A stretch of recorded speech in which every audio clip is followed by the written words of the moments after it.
Most people think they're prepared. They've got a few extra bags of rice sitting in the pantry, maybe some canned goods pushed to the back of a shelf, and in their mind, that's enough. That's the plan. But here's what nobody tells you. In a real crisis, the wrong stockpile can be almost as dangerous as no stockpile at all, because the mistakes people make don't show up on day 1. They don't even show up on day 5. They creep in quietly, around day 10, day 14, when your body starts breaking down in ways you didn't expect, and by then, it's already too late to fix what you got wrong. In this video, you are going to learn the 10 most critical foods to stockpile right now, not just for calories, but for sustained energy, mental clarity, physical strength, and long-term survival. We're going to walk through exactly why each one matters, what happens to your body without it, and the mistakes people make that could silently wipe out everything you've worked to prepare. Stay with us until the end, because item number 7 is going to surprise you. It doesn't fill you up. It doesn't look impressive on a shelf, but without it, your body can start shutting down in less than 48 hours, and most people have no idea. Welcome to Food Decider. If you want practical, no-nonsense guidance on food preparedness that could actually save your life, hit that like button and subscribe right now so you never miss a video. Let's get into it. Starting with number 10, rice. If you only do one thing after watching this video, let it be this. Go get rice before anything else, before you think about what else you might need, before you start making lists or doing research. Get rice first. Here's why. In any major disruption, a supply chain breakdown, a transportation halt, a regional emergency, the most basic items vanish from store shelves first. Not specialty items, not expensive things. The basics: bread, eggs, and almost always rice. It happens faster than people expect. Within days, sometimes within hours, those shelves are bare. And if you haven't already prepared, you won't get a second chance to start. Now here's what makes rice so valuable beyond the obvious. A single 25-pound bag contains more than 40,000 calories. Think about what that number actually means. That is weeks of survival energy sitting in one bag on one shelf, taking up minimal space. And when stored properly, sealed airtight with oxygen control, rice doesn't last months. It lasts decades. Literal decades. But this is where most people make a critical error. They buy the rice, they feel prepared, and they stop there. Rice alone is not enough, not even close. Yes, it gives you calories. Yes, it keeps you alive through the first wave of a crisis, but your body needs more than fuel to keep running. It needs protein. It needs micronutrients. And without them, even while you're eating enough every single day, your energy will start declining. Your immunity will drop. Simple tasks will begin to feel harder than they should, and you won't immediately understand why because you're still eating. That's the trap rice sets if you rely on it exclusively. There's also another risk that gets overlooked almost every time: improper storage. Moisture gets in. Insects find a way. Air exposure begins to degrade the quality. One small mistake, one container that wasn't sealed correctly, and you could lose your entire supply before you ever needed to use it. The solution is simple but non-negotiable.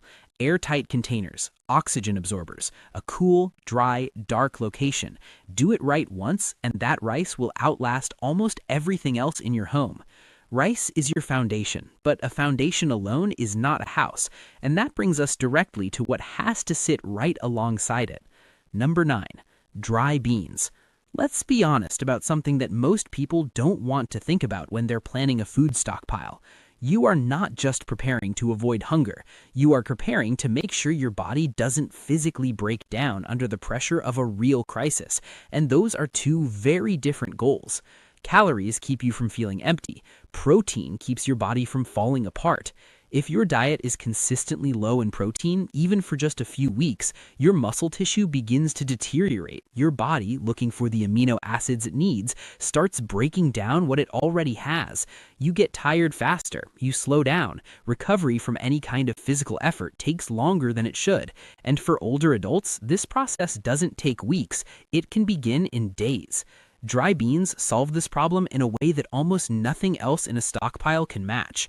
Each serving delivers roughly 15 grams of protein. That's nearly equal to a small portion of meat. But unlike meat, dry beans don't require refrigeration. They don't spoil. They don't need a freezer or electricity to stay safe. Stored properly, they last for years. And they also do something else that matters enormously in a survival situation. They stabilize your blood sugar and energy levels throughout the day.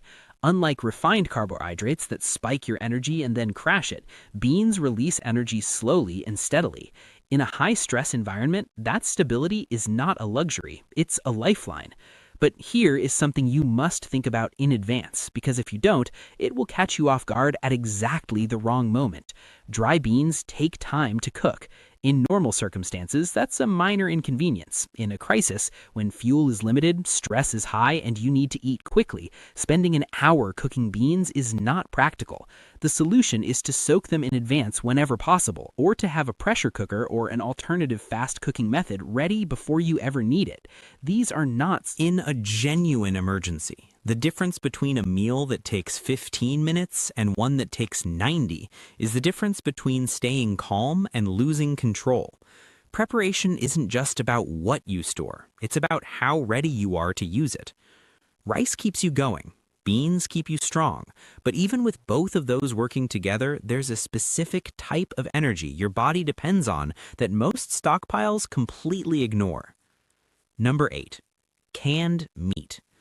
There is a version of a crisis that people imagine when they're planning their stockpile, a calm, organized version where they have time to sort through their supplies, boil water, measure portions, and cook a proper meal. And then there is what a crisis actually looks like. The power is out. The space around you is dark. Your mind is running through a dozen things at once. Stress has compressed your focus down to the immediate moment. And in that moment, the last thing your brain can handle is a 30-minute cooking process. This is exactly where canned meat becomes invaluable. Not because it's the healthiest option, not because it's the most nutritious item on this list, but because it requires absolutely nothing from you except opening a lid. No stove, no electricity, no preparation, no waiting. You open it, and within seconds, you have food in your hands. A single can delivers between 20 and 25 grams of protein and several hundred calories, enough to stabilize your energy. Enough, more importantly, to keep your mind functional. Because in a high-pressure situation, mental clarity is not separate from physical nutrition. They are directly connected. When your blood sugar drops, your thinking degrades. When your thinking degrades, your decisions suffer. And in a crisis, bad decisions have real consequences. There's another detail worth noting that most people never consider. Canned meat comes packed in liquid. In a situation where water access is limited or uncertain, that liquid reduces how much clean water you need to consume to stay hydrated. It sounds like a small thing. In practice, it can make a meaningful difference. One non-negotiable rule with canned goods: rotate your supply. Check expiration dates consistently. Never let cans sit so long that they move past their safe window. And always inspect before using. A damaged, swollen, or rusted can is a health risk, not a resource. Canned meat is your immediate response food, the thing you reach for when everything else feels too complicated. But even with all of this covered, there's an item on this list so basic, so inexpensive, so easy to overlook that the majority of people preparing for emergencies simply forget it. And when they do, the consequences arrive faster than almost anything else on this list. Number 7. Salt. This is the item that surprises people. It's so ordinary, so cheap, so always available under normal conditions that it doesn't feel like something worth stockpiling. And that assumption is exactly what makes its absence so dangerous. Salt is not a seasoning in a survival context. It is a biological requirement. Your body depends on electrolytes, sodium being one of the most critical, to regulate fluid balance, support nerve function, maintain muscle coordination, and keep your brain operating clearly. When those electrolytes fall out of balance, your body doesn't just feel uncomfortable, it begins to fail. Here's what that actually looks like in a real situation. Imagine a day without power. The temperature is climbing. There's no fan, no air conditioning, no way to cool down. You're still eating, you're still drinking water, but you're sweating steadily throughout the day, and with every hour, your body is losing sodium it cannot replace because you didn't think to store salt. By the end of that day, the signs begin. Fatigue that feels heavier than it should, a faint dizziness when you stand up, a subtle weakness spreading through your limbs. Your thinking starts to feel slightly clouded. This can happen in as little as 1 to 2 days, significantly faster than any threat from a lack of food. For older adults, this timeline compresses further. The symptoms, dizziness, loss of balance, sudden exhaustion can arrive quickly and escalate fast. But salt does more than protect your body's internal chemistry. In a world without electricity, it becomes a preservation tool. You can cure meat with it, you can salt fish, and extend its safe eating window by days or even weeks. In a disrupted supply chain, that ability shifts from a convenience into a genuine survival advantage. Salt takes up almost no space, it costs almost nothing, and it never spoils. Its value is completely invisible under normal conditions and absolutely critical the moment things go wrong. Do not be the person who had everything else and forgot this. Now we've covered your physical foundation, but starting with number 6, we move into something most survival guides never adequately address: the hidden essentials, the things that don't just keep you alive, but determine whether your body and mind can actually function through a prolonged crisis. Number 6, honey. There is something that happens in a prolonged emergency that no one prepares for because it doesn't show up in any calorie calculation or nutrition chart. It's the moment when you stop wanting to try. After several days of sustained stress, disrupted sleep, constant pressure, and an environment that feels nothing like normal, something begins to shift inside you. You still have food, you still have water, but a deep, pervasive exhaustion sets in, not just physical, but mental and emotional. And in that state, something strange happens. You lose the motivation to eat, not because you have nothing, but because your body and mind are so depleted that even the act of preparing and consuming a meal feels like too much. It happens to people in crisis situations more often than anyone talks about. And when your eating rhythm breaks down, everything else starts to unravel with it. Honey works against this in a way that is almost uniquely suited to emergency situations. A single spoonful provides 60 to 70 calories of fast, immediate energy. No cooking, no preparation, no effort at all. You simply take it, and within minutes your body responds. Blood sugar rises, your mind sharpens slightly, the fog lifts just enough to get you back on your feet. But beyond the physical effect, there is something about a small taste of sweetness in a bleak, stressful moment that does something to the mind. It interrupts the spiral. It provides a sensory break from the relentlessness of a difficult situation. It sounds almost too simple to matter. In practice, it has kept people moving when nothing else could. Number 5, ghee, or animal fat. Fat is the item that almost no one thinks to stockpile. When people sit down to plan their emergency food supply, they naturally gravitate toward the familiar: rice, pasta, canned goods, things that feel substantial and filling. Fat doesn't feel like survival food. It feels like a cooking ingredient, so it gets left off the list. And that decision quietly cost people more than they realize. Here is a simple fact about how your body produces energy. 1 gram of fat provides approximately 9 calories. 1 gram of carbohydrates provides approximately 4.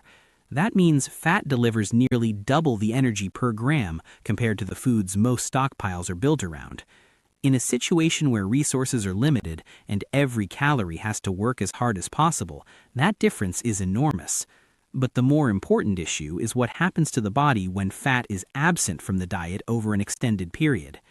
The first few days of a carbohydrate-heavy, fat-deficient diet feel mostly normal. You're eating, you feel full, nothing seems wrong. But somewhere around day 3 to 5, a subtle shift begins. A heaviness sets in that's hard to name. You're slower to respond. Tasks that were automatic start to require conscious effort. You feel like you're moving through resistance, even though nothing physically demanding has changed. Most people attribute this to stress, to disrupted sleep, to the general pressure of the situation, and they keep going, assuming it will pass. It doesn't pass. It worsens. By the end of the first week to 2 weeks, the decline becomes impossible to ignore. Energy is inconsistent. Focus is unreliable. Physical tasks are noticeably harder than they should be. And the actual reason, has nothing to do with stress.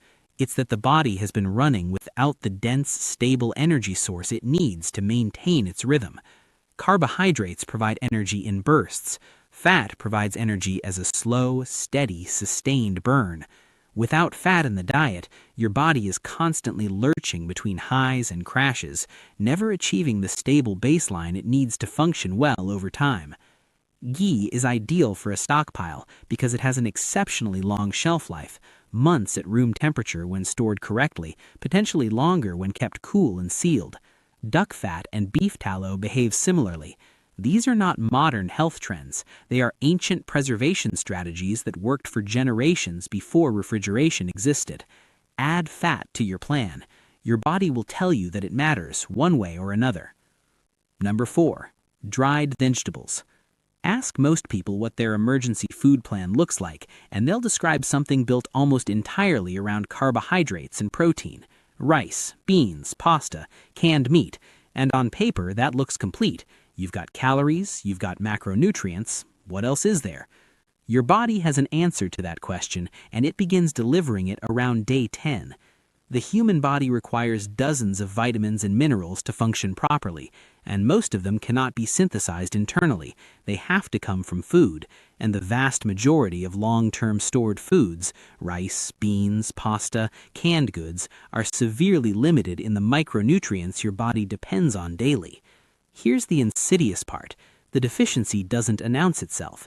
There's no clear moment where you feel sick, no specific pain that points to the problem. Instead, what happens is gradual and easy to misread. You start getting tired more quickly. You take longer to recover after physical effort. Small tasks feel heavier than they did a week ago. Your mood becomes less stable. Your sleep quality deteriorates. And because you're still eating 3 meals a day, it doesn't occur to you that the problem is nutritional. You think it's the stress. You think it's the situation. You think it's your age. But it's the food, or more precisely, what's missing from it. Someone once shared their experience during an extended difficult period. They had prepared carefully. Food was never lacking. Meals were consistent. But around the 2-week mark, something changed. Their body simply wasn't performing the way it had been. No illness, no specific complaint, just a pervasive sense that everything had become slightly harder than it should have been. The change came when they started adding small amounts of dried vegetables to their daily meals. Dried carrots, dried mushrooms, seaweed, dried onions. Not large quantities, just enough to introduce the micronutrients that had been. Within days, their body began to stabilize. They hadn't lacked food at any point. The decline stopped. Gradually, the heaviness lifted. They had lacked what their body actually needed to function properly. Dried vegetables are lightweight. They store easily and last for years. They don't need to be the centerpiece of a meal. A small amount added to rice or beans is enough to make a meaningful difference. And in a prolonged crisis, that difference is the line between a body that holds together and one that quietly deteriorates from the inside. Number 3. Nutritional yeast. This one sounds unusual to a lot of people. It doesn't look like survival food. It doesn't have the familiar weight of rice or the reassuring solidity of canned goods. But what it does inside your body is something that nothing else on this list can replicate. Here is a problem that almost no one anticipates when preparing for a crisis. You can eat enough food every single day, enough calories, enough protein, enough to feel physically fed, and still experience a progressive decline in mental function and energy that leaves you confused and unable to perform at the level you need to. The mechanism behind this is B vitamins. B vitamins are involved in nearly every stage of how your body converts food into usable energy. They're not a fuel source themselves. They're more like the operating system that makes the fuel work. Without adequate B vitamins, your body becomes like an engine that has gasoline but can't ignite it properly. The fuel is there, the ability to use it efficiently is not. And the resulting experience is disorienting because it doesn't feel like hunger. It feels like something else entirely. The early signs are easy to dismiss: a slight drop in focus, a little more mental effort required for normal tasks, a vague sense of fatigue that sleep doesn't fully resolve. Nothing serious enough to act on. But after 2 to 3 weeks without adequate B vitamin intake, the picture becomes much clearer.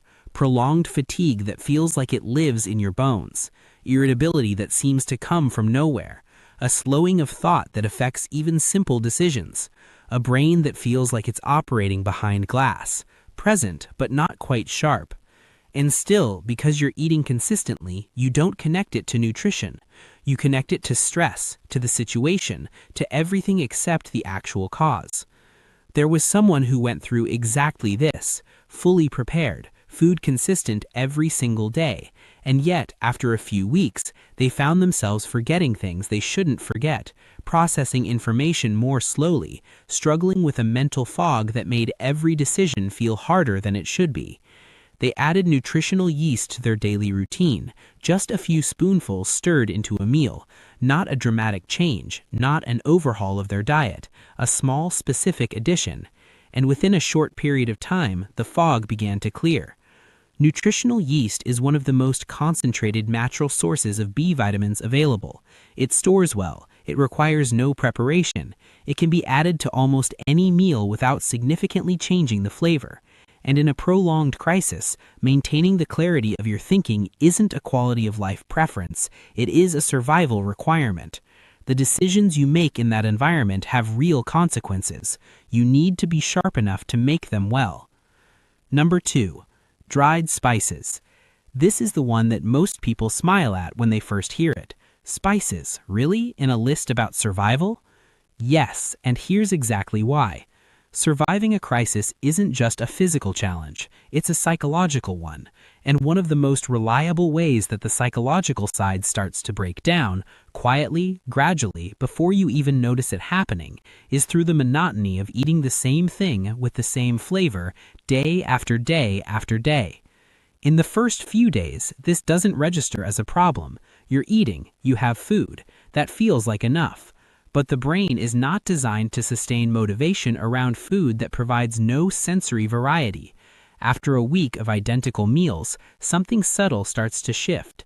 You begin delaying meals slightly, eating faster, with less attention, occasionally skipping a meal, not because you're not hungry, but because the food holds no appeal, and your brain doesn't send the signal to pursue it with any urgency. You tell yourself it's fine, you're not that hungry, you'll eat more later. But a reduction of even 20 to 30% in your daily caloric intake is enough to begin weakening the body noticeably within 1 to 2 weeks. And the frightening part is that this happens while food is still available. You are not running out, you are simply no longer eating properly. And no one around you, including yourself, realizes the problem until the physical decline is already underway. Dried spices break this cycle. Not by adding calories, not by changing the nutritional composition of your meals, but by giving your brain a reason to engage with food again. A small change in flavor makes the same ingredients feel like a different meal. Your brain accepts it, your appetite responds, your eating rhythm stabilizes. It sounds almost too psychological to include in a survival list, but maintaining consistent, adequate food intake over a prolonged period is one of the most important factors in how well your body holds up. And the thing most responsible for disrupting that consistency isn't a shortage of food. It's a shortage of any reason to keep eating it with the frequency your body requires. A small collection of dried spices, cumin, garlic powder, chili flakes, oregano, whatever you actually enjoy, takes almost no space. In a situation that demands everything from you, mentally and physically, they are the small thing that keeps your eating rhythm intact and your body fueled the way it needs to be. And finally, number 1, water. Everything on this list matters. Every item serves a specific, critical purpose, but water is the one that makes the rest of it irrelevant if you get it wrong. The human body can survive for weeks without food. The biological limit for survival without water is approximately 3 days, and that number, already frighteningly short, becomes even shorter under conditions of heat, physical exertion, or sustained stress, all three of which are standard features of any real crisis. Water isn't just for thirst. That's the simplification that leads people to underestimate it. Water is involved in virtually every function your body performs: circulation, temperature regulation, digestion, cognitive function, the ability to stay alert and process information. When water is insufficient, none of these systems perform normally. And unlike food deprivation, which degrades your body slowly and gives you time to adapt, dehydration moves fast. Within 24 hours of inadequate water intake, fatigue and difficulty concentrating begin. Within 48 to 72 hours, the situation can become medically serious. And the particular danger with dehydration is that your body is losing water constantly through breathing, through sweat, through normal biological processes, in ways you don't see and don't feel until the deficit has already accumulated. In a hot environment, in a stressful situation, that daily loss can reach several liters. Without a reliable plan to replace it, the timeline compresses in ways that can catch people completely off guard. Here is the part that most people miss when they think about water storage. Storing water is necessary, but it is not sufficient. Containers run out. Situations last longer than expected. Supply assumptions get broken. A true water preparedness plan includes not just stored water, but a reliable method for producing or purifying clean water when the stored supply is exhausted, filtration, purification tablets, or a method for boiling and collecting water safely. Because here is the hardest truth about water in a crisis. By the time you feel urgently, seriously thirsty, by the time your body is sending you clear distress signals, you are already very close to the edge of what it can safely manage. There is not much margin left, and in that state, your body may no longer have the strength to recover quickly, even with water available. You can have a pantry stocked with every item on this list: rice and beans and canned meat and honey and ghee and salt, months of calories, everything in order. And if your water supply fails after 3 days, none of it matters. So before you plan anything else, ask yourself one question. How much water do you have right now? And if the answer is not enough, start there. Look back at everything we've covered today: rice, dry beans, canned meat, salt, honey, ghee, dried vegetables, nutritional yeast, dried spices, water. None of these are exotic, none of them are expensive. Most of them are already sitting on shelves in a store near you right now. But what separates the people who make it through a real disruption from those who don't isn't access, it's preparation. It's understanding what your body actually needs, not just to survive the first few days, but to stay strong, stay clear-headed, and stay functional through everything that follows. You don't need to do all of this at once, but you need to start with what matters most: the things that protect your body's energy, your mental clarity, and your ability to keep going when the world around you becomes unpredictable. Because when that moment comes, the people who stay calm aren't the strongest or the luckiest. They're the ones who already prepared. If this video gave you something useful, share it with someone who needs to hear it. Leave a comment below and tell us which item on this list surprised you the most. And if you haven't already, subscribe to Food Decider. We'll see you